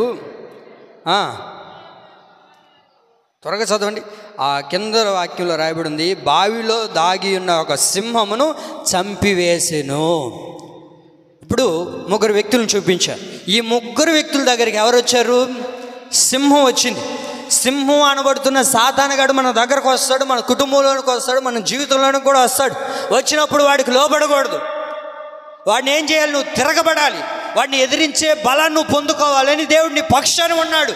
ఇన్ని దినాలు వాడిని జయించలేక, వాడితో పోరాడలేక, ఆ సింహాన్ని యొక్క విజయాన్ని నువ్వు చూడలేక ఒకవేళ బాధపడుతూ ఉంటే నా దేవుడు ఎవరో తెలుసా? నీ పక్షాన నిలబడి సింహముల నోటి నుండి తప్పించబడే బలాన్ని నా యేసయ్య నీకు ఇచ్చునుగాక. ఆమేన్. దేవుని మాట వెనక, దేవుని మాటను ధిక్కరించి, దేవుని మాటను విడిచిపెట్టి, దేవుని మాటను తృణీకరించి వాడి ఇష్టానుసారంగా నడిపించబడుతున్నాడు ఒక వీధిలో. ఎక్కడ వెళ్తూ ఉన్నాడు? ఒక వీధిలో వెళుతూ ఉంటే ఆ వీధిలోనికి ఒక సింహం వచ్చి అతని మీద పడి అతన్ని చంపెను అని రాయబడింది. ఏం చేసింది? అతను ఏం చేసింది? అతన్ని చంపివేసును అని రాయబడింది. మరి వీళ్ళు మాత్రం సింహాన్ని చంపారు, కానీ ఇతను మాత్రం ఏమయ్యాడు? సింహం ద్వారా చనిపోయాడు. ఈ రోజున ఎంతోమంది సింహం ద్వారా చనిపోయే వాళ్ళు కనబడుతూ ఉన్నారు. నువ్వు సింహం ద్వారా చనిపోతున్నావా? లేకపోతే సింహాన్ని నువ్వు చంపగలే బలాన్ని నువ్వు పొందుకోగలుగుతూ ఉన్నావా? యేసయ్య మన పక్షాన ఉన్నది ఎందుకో తెలుసా? సింహమును చంపగలిగే, దాని నోటిని మూయగలిగే, తప్పించగలిగే బలాన్ని నా దేవుడు నీకు అనుగ్రహించాలని ఆశపడుతూ ఉన్నాడండి. దాని నోట్లో పడిపోకూడదు, మనం దాని ద్వారా మింగివేయబడకూడదు, దాని ద్వారా మన జీవితాన్ని నాశనం చేసుకోకూడదు. వాడు ఎప్పుడు మన మధ్యలోనే తిరుగుతూ ఉంటాడు, మన నాశనం చేయాలని, మనల్ని మృంగాలని, మన కుటుంబాలని పతనం చేయాలని, మన బిడ్డల యొక్క జీవితాల్ని పాడు చేయాలని. ఎవరిని మృంగుదుమా, ఎవరి జీవితాన్ని నాశనం చేద్దామా అని చెప్పి వీధిలో తిరుగుతూ ఉంటాయి కొన్ని సింహాలు. ఏం లక్ష్మక్క, యాడ మీ ఆయన 3 రోజుల నుంచి కనబడలేదు? ఈ సింహం తిరగతా, దీనికి వేరే పని ఉండదు. కుటుంబాలు నాశనం చేసే సింహాలు ఇవి. వాటి నోటిని నువ్వేం చేయాలా? అప్పుడు గేటు తీసుకొని వచ్చినప్పుడు, రా అక్క కూర్చో, టీ పెట్టిస్తానా. అప్పుడు ఏం కథ అంతా చెప్తుంటే ఎంటా ఉండే ఆ సింహానికి టీ పోయి తర్వాత నిన్నే గడిచిపోతుంది. గుర్తుపట్టాలి. కొన్ని సింహాలు తిరగతుంటే ఆడికి పని బాట ఉండదు అండి. ఎవరి కుటుంబాలను పాడు చేద్దామా, ఎవరి కుటుంబాలను నాశనం చేద్దామా, ఎవరి పిల్లల మీద నిందలేద్దామా, ఏమండి ఎవరి జీవితాల్ని పతనానికి దారి తీద్దామా అని చెప్పి తిరుగుతూ ఉంటాయి సింహాలు. ఆ సింహాలు నువ్వేం చేయాలా? గుర్తుపట్టి తరిమి దాన్ని చంపాలి. ఏంటి? దాన్ని బయటికి పారదోలాలి. వాటిని యొక్క నోటులను మూయించాలి. నా భర్త పోతే ఎట్టపోతే నీకెందుకమ్మా, నా కుటుంబం బాగానే ఉంది ఏమండి, నా భార్య ఎక్కడుంటే నీకేమి, ఎవరితో మాట్లాడితే నీకెందుకు అని చెప్పాలన్నా, అంతే కదా. పలానోళ్ళతో తిరగతున్నారా అన్నప్పుడే నువ్వు రువ్వని పరిగెత్తుతా పోయి కర్ర ఎత్తుకొని కొట్టి కూడా తలక బాగలు కూడా కాకండి. ఆ సింహాల నోట్లు మనం మూయించాలా. నీ కొడుకు వాడేడో తిరుగుతున్నాడు సీతారాంపురంలో, ఒక చెట్ల కింద తిరుగుతున్నాడు. ఆ చెట్ల కింద వాడు వస్తానే, ఏమి రా నువ్వు చెట్ల కింద ఉన్నావంట, ఏం చేస్తున్నావు రా, సిగరెట్ తాగుతున్నావు బందా. వాడి మాట వీడి మాట వినబాకండి. నీ బిడ్డ కుటుంబాలని పాడు చేసే కొన్ని సింహాలు తిరుగుతుంటాయి ఏమండి. వారి కొరకు నువ్వు ప్రార్థన చేయగలిగితే ఆ సింహాల నోటు నుండి తప్పించే బలాన్ని నా యేసయ్య నీకు అనుగ్రహించును గాక. మన బిడ్డలు ఈ రోజున పాడైపోతూ ఉన్నారండి.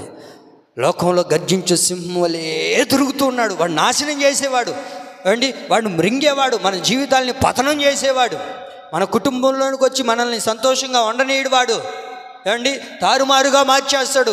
ఎవరిని మృంగుదామా అని చెప్పి దేవుని మాట వినకుండా దేవుని మాటను తృణీకరించిన వాడి యొక్క పరిస్థితి ఏమైందో చెప్పనండి.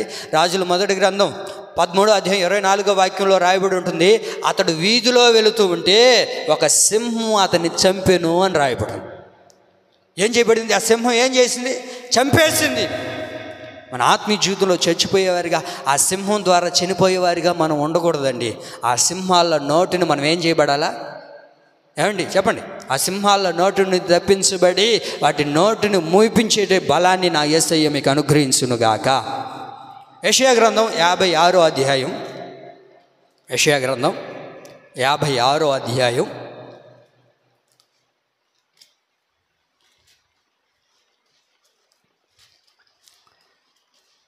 6-7 వాక్యాలు చదవండి. యెషయా గ్రంథం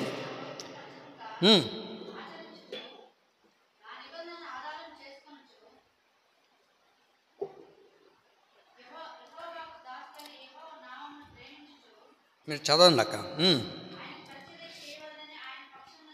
ఆయన పక్షమున చేరు అన్ని జనులను నా పరిశుద్ధ పర్వతమునకు తోడుకొని వచ్చేదను. నా ప్రార్థనా మందిరంలో వారిని ఏం చేస్తాను? ఆనందింపజేయుదును. ఆమేన్. ఇప్పుడు వరకు ఆయన మన పక్షాన ఉంటే మనకు సహకారిగా ఉంటాడు. ఆయన మన పక్షమున ఉండి మనల్ని తప్పిస్తాడు. ఏమండి, సింహముల నోటి నుండి మనల్ని తప్పించే బలాన్ని ఇస్తాడు. ఇప్పుడు మనం ఆయన పక్షమున ఉంటే ఏం చేస్తాడో చెప్పనా? మనల్ని ఆయన పక్షముగా ఉన్నాం కనుక మనల్ని ఆనందింపచేస్తాడు. దేవుని పక్షం నువ్వు ఉంటే దేవుడు నిన్నేం చేస్తాడు? ఆనందింపజేస్తాడు. ఈ రోజున అనేక మంది ఆనందాన్ని పోగొట్టుకొని సంతోషానికి దూరం అయిపోయి కన్నీటికే బానిసలుగా మార్చబడిపోయి కన్నీటితో కాపురం చేసే ఎంతోమంది ప్రజలు మన కళ్ళ ఎదుట కనబడుతూ ఉన్నారు. మన మనసు మీద చేసుకొని చెప్పండి, ఎన్నిసార్లు మనం కన్నీళ్లు విడవలేదండి? ఎవరు చూడట్లేదని, ఎవరికి తెలియదని మంచం మీద పడుకొని 4 గోడల మధ్య ఉండి నివసించి ఎన్నిసార్లు నువ్వు కన్నీళ్లు కార్చలేదు? ఆ కన్నీటికి జవాబేంటో గుర్తెరిగిన దేవుడు ఈ దినాన్ని నీతో మాట్లాడుతున్నది ఏంటో తెలుసా?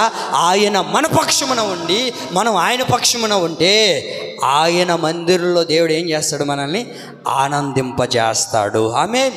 ఈ రోజున అనేక మంది సంతోషానికి దూరం అయిపోయారు, ఆనందానికి దూరం అయిపోయారు. నువ్వు ఎవరి పక్షాన్ని నిలబడ్డావో వారు నీకేదో ఆనందాన్ని ఇస్తారు అనుకున్నావు. లోకం పక్షం నిలబడితే నాకు సంతోషం వస్తుంది అని అనుకున్నావు. నాయకుల వైపు నిలబెడితే నాకు సంతోషం కలుగుతుందిలే, నాకు ఒక మంచి పోస్ట్ ఇస్తారులే, నా కుటుంబాన్ని చూస్తారులే, నా బిడ్డలకు ఒక మంచి ఉద్యోగం ఇస్తారులే అని అనుకొని ఏ ఉద్యోగం రాక, ఏ సహాయం నీకు చేయక, ఆనందం లేక దుఃఖంతో నింపబడ్డావా? నా యేసయ్య ఎవరో చెప్పనా? ఏమండి, ఆయన మన పక్షమున నిలబడి మనకేం కలుగజేస్తాడు? సంతోషాన్ని, ఆనందాన్ని కలుగజేస్తాడు. ఆమేన్. నువ్వు యేసయ్య పక్షమున నిలబడితే ఆయన ప్రార్థనా మందిరంలో దేవుడు నీకేం కలుగజేస్తాడు? ఆనందాన్ని కలుగజేస్తాడు. లోకం పక్షమున నిలబడి దుఃఖించబడ్డావు, లోకం పక్షమున నిలబడి కన్నీళ్లు కార్చావు, లోకం పక్షమున నిలబడి భయ ఆందోళనతో నడిపించబడుతున్నావేమో. దేవుని మందిరమునకు నువ్వు వచ్చినట్లయితే దేవుని మందిరంలో ఉన్న ప్రతి సంతోషాన్ని నా దేవుడు నీకు అనుగ్రహించునుగాక. ఆమేన్. అయితే మనం ఏం చేయాలా? ఆయన పక్షమున నిలబడాలి. చెప్పండి, ఇప్పుడు ఎవరి పక్షాన్ని నిలబడతాం? మా ఆయన పక్షానా? అమ్మా, వాళ్ళ పక్కన నిలబడితే మీకేం సంతోషం రాదు. నీకు సంతోషాన్ని ఇవ్వగలిగిన వాడు ఒక్కే ఒకడు, ఆయన పేరు నజరేయుడైన యేసు. చెప్పండి, ఎవరిచ్చేది మనకు సంతోషం? మళ్ళీ మా ఆయనే అంటారు. అది యేసయ్యేనా? యేసయ్య నీకు సంతోషాన్ని ఇవ్వాలంటే నువ్వు యేసయ్య పక్షాన నిలబడాలి. ఈరోజు అనేక మంది చూపిస్తున్నారుగా, మా పక్షాన్ని రండి, మా పక్షాన్ని రండి, మా పక్షాన్ని రండి. ఏం వస్తుందండి? ఏమీ రాదండి. ఏమండి, చెప్పిన వాళ్ళు లేరు? మా పక్షాన్ని జారండి, మా పక్షాన్ని జారండి, మా పక్షాన్ని మీరు ఉంటే ఎన్నో జరుగుతాయి మీకు అని చెప్పిన వాళ్ళు లేకపోలేదు. మరి వారు పక్షాన్ని నిలబడిన వారు అనేక మంది ఉన్నారు. మరి వారి జీవితంలో ఏమైనా కలిగిందంటే ఏం లేదు. ఎప్పటికీ మనం ఎవరి పక్కన నిలబడినా, మనుషుల పక్కన నిలబడినా ఎప్పుడు మనం ఎవరిని? వట్టి చేతులమేనండి. సైకిల్ చేసిన చెప్పకపోతే ఎట్టండి? నా దేవుని ప్రియులారా, యేసయ్య పక్షాన్ని నిలబడగలిగితే ఆయన నీకు సంతోషాన్ని ఇవ్వడం ప్రారంభిస్తాడు. తల్లిదండ్రులు కాదని అనేక మందిని విడిచిపెట్టి, ఏమండి, భర్తను నమ్ముకొని భర్త పక్షాన్ని వచ్చే సంతోషంగా ఉంటాంలే అని అనుకుంటే, ఏమండి, వాళ్ళు మన సంతోషాన్ని పోగొడుతూ ఉన్నారు. సరే పోనీలే, నాకెంతమంది బిడ్డలు? 3 బిడ్డలైతే ఒక కొడుకు పక్షాన్ని కాకపోయినా ఒక కొడుకు పక్షాన్ని కాడికైనా వెళ్తే వాడైనా నన్ను సంతోషంగా చూస్తాడులంటే వాడు కూడా సంతోషంగా చూసే రోజులు కాదు ఇవి. 1వ తేదీ మాత్రం చూస్తాడు ఖచ్చితంగా. ఎందుకంటే పింఛను వస్తుంది కాబట్టి. ఇప్పుడు 4,000 కదా, పింఛను వస్తుంది. ఒక 20,000 మా అమ్మ పక్షాన్ని నిలబడితే. మీకు గుర్తుందా, ఎప్పుడైనా పిల్లలు చిన్నగా ఉన్నప్పుడు మనం ఏం అడుగుతాం? రాయ్, నువ్వు అమ్మ పక్షాన నాయన పక్షాన? నేను నీ పక్షాన అమ్మా అంటాడు కొడుకు. కొడుకు ఏం చేస్తాడు? అమ్మ నేను ఎప్పుడు నీ పక్షానే అమ్మ. కూతురు అంటది, ఏమండి నాన్న ఎప్పుడు నీ పక్షానే నాన్న. లేరండి పిల్లలు చిన్నప్పుడు బాగానే చెప్తారు. ఒక వయసు వచ్చిన తర్వాత ఆ తల్లిని చూసేవాడు ఎవడూ లేడండి. ఆ తండ్రిని ప్రేమించే కుమార్తె ఎవరూ లేరండి. ఎవరి పక్షానైతే ఉంటారులే, నా బిడ్డలు చిన్నప్పటి నుంచి నా పక్షాన నా కొడుకు అని రూపాయి సంపాదించి వాడు మొహాన్ని పెడితే వాడేమో అంత దాగి ఇంక నేను చెప్పాలా మీరేనాలా నడుములు ఎరగొట్టే వాళ్ళు ఉన్నారు. ఏమండి, దేవుడు సన్నిధికి వస్తే దేవునికి ఇవ్వం, దేవుడికి చెయ్యం. ఎన్నిసార్లు కొట్టినా ఏమండి కొట్టే వాళ్ళకే కదా మనం గురువా. కొడుకు కొడుకు కొడుకు కొడుకు అని చెప్పి వెళ్ళి వాడి పక్షాన్ని నిలబెడితే ఏమైంది నీ బ్రతికి రోజున? ఏమండి, సంతోషం కలగకపోగా గుప్పిడి దుఃఖాన్ని నీ గుండెల్లో వేస్తూ ఉన్నారే. అలాంటి లోకంలో మనం బ్రతుకుతున్నాం. అందుకనే దేవుడు చెప్తున్నాడు, బిడ్డలు ఎవ్వరు కూడా నీకు సంతోషాన్ని ఇవ్వరు. ఆయన పక్షాన నువ్వు చేరగలిగితే, ఆయన పక్షాన నువ్వు ఉండగలిగితే దేవుడే నీకేం కలుగజేస్తాడు? సంతోషాన్ని ఇవ్వడం ప్రారంభిస్తాడు. ఆమేన్. నువ్వు దేవుని సన్నిధికి వచ్చిన నీవు ఇక్కడి నుంచి వెళ్ళేటప్పుడు ఎలా వెళ్ళబోతున్నావో తెలుసా? ఆనంద హృదయులై మీరు ఇక్కడి నుంచి నా దేవుడు మిమ్మల్ని తీసుకుని వెళ్ళునుగాక. చదవండి రాజుల మొదటి గ్రంథం 8వ అధ్యాయం 66వ వాక్యం. నాకు చాలా బాగా నచ్చిన మాటది, చదవండి.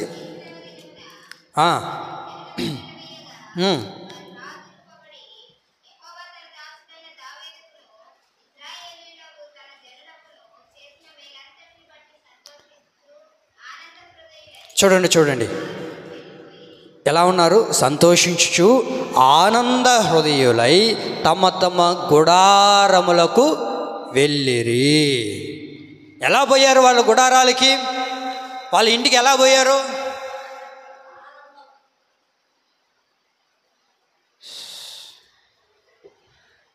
ఎండ ఎంత కాస్తుందా? పాస్టర్ 1 గంట దాకా చంపినాడు. ఏడంత అంత అన్నం తిన్నాం, అది మారగలేదు. సబ్బా నాయనా ఫ్యానీ. సబ్బా పెళ్ళి ఎట జరిగింది అక్క? సబ్బా ఇలా బాగాలేదంట, వాళ్ళు ఇంటికి ఇలా బాగాలేదంట. ఎలా పోయారు? గట్టిగా చెప్పండి. ఆనంద హృదయులై వారి గుడారమునకు వెళ్ళిరి. ఆమేన్. ఆనంద హృదయులై వారి గుడారాలకు వెళ్ళారు. అయితే అంతకుముందు ఎక్కడున్నారు? మీరు ఈ అధ్యాయాన్ని అంతా ఇంటికి వెళ్ళిన తర్వాత చదువుకోనండి, చాలా బాగుంటుంది. సమూయేలు, క్షమించాలి, ఇక్కడ మనకు ఒక భక్తుడు కనబడతారు, ఆయన పేరు సమూయేలు. సొలొమోను కనబడతారు. సొలొమోను ప్రార్థన చేసిన విషయాలు తక్కువగా రాయబడినాయి బైబిల్లో. అయితే ఇక్కడ ప్రాముఖ్యమైన ప్రార్థన చేస్తాడు. ఏమండి, ప్రాముఖ్యమైన ప్రార్థన, బహు చక్కగా ప్రార్థన చేస్తాడు. అయ్యా, నీ మందిరానికి ఎవరు వచ్చినా, నీ మందిరానికి వచ్చి వాళ్ళ పాపాలు ఒప్పుకొని వారి జీవితాన్ని మార్చుకున్న తర్వాత వారికి నువ్వు తోడుగా ఉండు, వారి జీవితాలకి కావలసినవన్నీ ఇవ్వు ప్రభువా అని అనేక విషయాల్ని చెప్పుకుంటూ ప్రార్థన చేస్తూ వస్తూ ఉంటాడు. చాలా చక్కగా ఉంటుంది ఆ ప్రార్థన. మీరు ఇంటికి వెళ్ళిన తర్వాత చదువుకోనండి. అయితే చివరిగా వచ్చిన మాట ఏమిటో తెలుసా? నీ సన్నిధిలోనికి వచ్చిన వారందరూ కూడా ఎలా వెళ్తారు? ఆనంద హృదయులై. ఏ దుఃఖముతో దేవుని యొక్క మందిరానికి వచ్చావో, ఏ భయముతో గూడు కట్టుకొని దేవుడు సన్నిధికి వచ్చావో, ఏ కన్నీటితో దేవుని యొక్క సన్నిధిలో అడుగుపెట్టావో నాకు తెలియదు, కానీ మన పక్షమున నిలిచిన దేవుడు ఆయన సన్నిధిలో ఉన్న ఆనందాన్ని నీకు కలగచేయునుగాక. ఆమేన్. ఈరోజున దేవుని సన్నిధికి వచ్చిన అనేక మంది సంతోషంతో నింపబడాలని, ఆయన సన్నిధిలో ఉన్న సమృద్ధి చేత దీవించబడాలని, ఆనందంతో నింపబడాలని, గంతులు వేస్తూ వెళ్ళాలని దేవుడు ఆశపడుతూ ఉన్నాడు. కొంతమంది చూడండి, సంతోషం కొరకు ఎక్కడెక్కడ ఎదుగుతూ ఉంటారు. సంతోషం కొరకు సినిమా థియేటర్లో ఎతికే వాళ్ళు కూడా ఉన్నారు. వెళ్ళిన వాళ్ళు ఒక 3 గంటల సేపు సినిమా హాల్లో కూర్చొని బయటకు వచ్చిన తర్వాత కొంచెంసేపు ఏదో నవ్వుతారే కానీ తర్వాత యథావిధి మరలా అదే దుఃఖం, మరలా అదే బాధ, మరలా అదే కన్నీళ్ళు. అయితే నా దేవుడు ఎవరో తెలుసా? దేవుని సన్నిధికి వచ్చిన నిన్ను ఊరకనే పంపించడండి. సంతోష హృదయముతో నా దేవుడు నిన్ను ఆనంద హృదయముతో ఇక్కడి నుంచి తీసుకువెళ్ళునుగాక. ఆనంద హృదయంతో నువ్వు వెళ్ళబోతూ ఉన్నావు. నువ్వు విశ్వసించు, నువ్వు దేవుని మీద నమ్మగలిగితే నీ పక్షాన నిలిచిన దేవుడు నిన్ను ఆనంద హృదయాలుగా ఇక్కడి నుంచి తీసుకువెళ్ళునుగాక. అయితే చాలామంది ఎందుకు ఆనందంతో నింపబడట్లేదు? దేవుని మందిరానికి వచ్చిన తర్వాత, దేవుని సన్నిధికి వచ్చిన తర్వాత, దేవుడి దగ్గరకు వచ్చిన తర్వాత ఆనందంతో వెళ్తున్నావా, లేకపోతే సాతాను గాని వెంట పెట్టుకొని వెళ్తున్నావా? చెప్పండి. ఆనందంతో వెళ్తున్నావా, లేకపోతే సాతాను గాని వెంట పెట్టుకొని రారా బాబాయ్, నా బ్రతికింతే, నా జీవితం ఇంతే, నువ్వు లేకపోతే నేనెట్లా అని చెప్పి వాడిని వెంట పెట్టుకొని తీసుకుని వెళ్తున్నామా? యేసు ప్రభు దగ్గరకు వచ్చాడండి. నేను చెప్పి ముగిస్తాను. యేసు ప్రభు దగ్గరకు వచ్చారు, ఆరాధన జరిగింది, మంచిగా దేవుడు మాటలు విన్నారు, అందరూ కూర్చున్నారు. అందరూ కూర్చున్న తర్వాత అందరికీ రొట్టెను పంచాడండి. అందరూ ప్రభు వాళ్ళ ఆరాధనలో వేశారు, ఆ రాత్రి భోజనాన్ని భుజించారు. అయితే వీడు బయటికి వెళ్ళిన తర్వాత ఎలా పోయాడో తెలుసండి? ఎప్పుడైతే ఆయన ముక్కను తీసుకున్నాడో, అక్కడ రాయబడి ఉంటుంది, ఆ ముక్కను పుచ్చుకొని వెంటనే వాడిలోనికి ఏమొచ్చింది? సాతాను ప్రవేశించెను. ఏమంది? దేవుడి మందిరానికి వస్తే ఏం రావాలి మనతో? చెప్పండి, ఏం రావాలి మనతో? ఆనంద హృదయలై వెళ్ళాలి. కానీ ఈడు మాత్రం ఏమయ్యాడు? ఎవరిని వెంట పెట్టుకొని తీసుకొని పోతున్నాడు? అది బాబాయ్, మనకి ఇక్కడ పని అయిపోయింది కానీ వెళ్ళిపోదాం. ఆ పాస్టర్లకి వాళ్ళకి ఏం పని ఉండదు, కానీ వాళ్ళు ఎప్పుడు ఏదో ఒకటి చెప్తుంటారు. ప్రతిష్ట అంటారు, సమర్పణ అంటారు, పరిచర్య అంటారు, దేవుని కొరకు నిలబడాలంటారు, నిష్టగా ఉండాలంటారు. కష్టాలు వచ్చినా, ఇబ్బందులు వచ్చినా, శ్రమలు వచ్చినా, ఒడిదొడుకులు వచ్చినా, కన్నీళ్ళు కలిగినా, ఎలాంటి శ్రమలు కలిగినా సరే దేవుని ప్రేమ నుంచి ఎడబాపకూడదు అనేటట్లుగా అంటారు. వాళ్ళకేం పని ఉంటుంది? మనం పోదాం బాబాయ్. ఎవరు ఈ బాబాయ్? ఓ సాతాను బాబాయ్యా మీకు? అబ్బా, వీడికి బాబాయ్ ఎవరీడు? ఇస్కరియోతు యూదా. ఎప్పుడైతే ఆయన రక్త మాంసంలో చేవేశాడో, సంతోషంతో నింపబడాల్సిన వాడికి ఏమైందయ్యా అంటే సాతాను వెంట పెట్టుకొని పోయాడు. వీడు నువ్వు ఎప్పుడు వదలరండి, వాడు ఉండాలా, వాడు ఉండాలా. సరే మంచిది, ఉన్నాడు, కాదనలేదు. ఆ తర్వాత ఏమైంది? వాడి జీవితాన్ని మనం పరిశీలించగలిగితే చెట్టుకు ఊరేసుకొని ఏమంటే కడుపులో ఉన్న పేగులు కూడా బయటకు వచ్చేసినాయంట. కడుపే పగిలిపోయిందంట. అసలు ఎంత ఘోరమైన జీవితం తన ముగించబడింది. దేవుడు అలాగ ఉండాలని ఆశపడట్లేదండి. దేవుని సన్నిధికి వచ్చిన నీవు రక్త మాంసంలో చేయి వేసేటప్పుడు వివేచన ఉండాలి. ఏం నేను తీసుకుంటుండేది? చిన్న రొట్టు మొక్కే కదా, అంత ద్రాక్ష నీళ్ళే కదా. ఒకవేళ ఇలాగను పొరపాటును మనం తీసుకుంటే మనలో ఖచ్చితంగా ఎవరు వస్తారు? అది మీరే చెప్పారు, నేనేం చెప్పట్లేదు. ఇక్కడ బైబిల్లో అదే కదా ఉందండి. వాడు ఎప్పుడైతే ఆ మొక్క పుచ్చుకున్నాడో సంతోషంతో నింపబడాల్సిన వాడు, ఆనందంతో నింపబడాల్సిన వాడు, దేవుని కొరకు ఎదురు చూడాల్సిన వాడు, పరిచర్యలో కొనసాగించబడాల్సిన వాడు, దేవుని రాజ్యాన్ని కట్టవలసిన వాడు వివేచన లేకుండా తీసుకున్నాడు. ఏమండి, పవిత్రత లేకుండా తీసుకున్నాడు, పరిశుద్ధత లేకుండా తీసుకున్నాడు. తీసుకోకపోతే ఏమవుతుందో?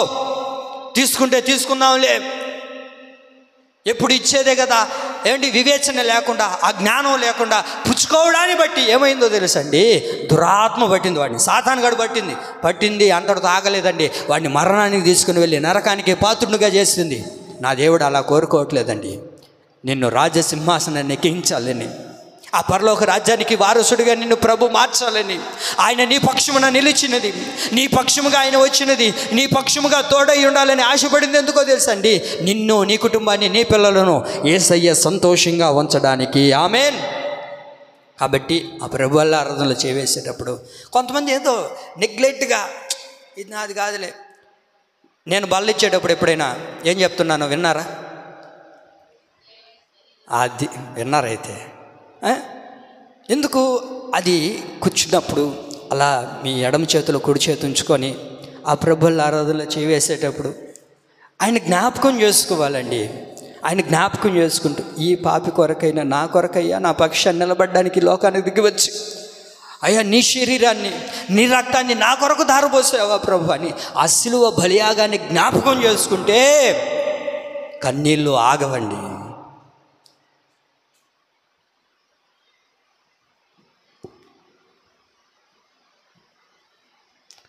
పొరపాటుని చేయొద్దు. మనం ఏం తీసుకుంటున్నాం ఆ వివేచన జ్ఞానం ఉండాలి. ఒకవేళ నా మాటలు మిమ్మల్ని నొప్పించవచ్చు, కానీ ఈ మాటలు నొప్పించిన నా యేసయ్య రాకడకు మిమ్మల్ని సిద్ధపరచునుగాక. ఆమేన్. కాబట్టి మనం తీసుకునేటప్పుడు కొంచెం వివేచన జ్ఞానంతో, ఏమండి పక్కన ఎవరు ఏమనుకుంటున్నారో మనకు అవసరం లేదు. మనం కళ్ళు మూసుకొని దేవుని సన్నిధిలో ప్రార్థన చేసుకుంటూ ప్రార్థనాపూర్వకంగా మనం భుజించగలిగితే మన హృదయాలకి ప్రభు ఇక్కడి నుంచి ఎలా తీసుకువెళ్ళబోతున్నాడు? ఆనందాన్ని ప్రభు ఇవ్వబోతూ ఉన్నాడు. ఆమేన్. నేను మీ పక్షమున ఉన్నాను అని దేవుడు మనతో చెప్పాడు. ఆయన మన పక్షమున ఉంటే కలిగే ప్రయోజనాలు ఏంటో ప్రభు మనకు తెలియజేశాడు. కనుక ఈ మాటలు మన వినికిడిలో పరిశుద్ధాత్మ దేవుడు నీరు కట్టి ఫలింప చేయునుగాక. ఆమేన్.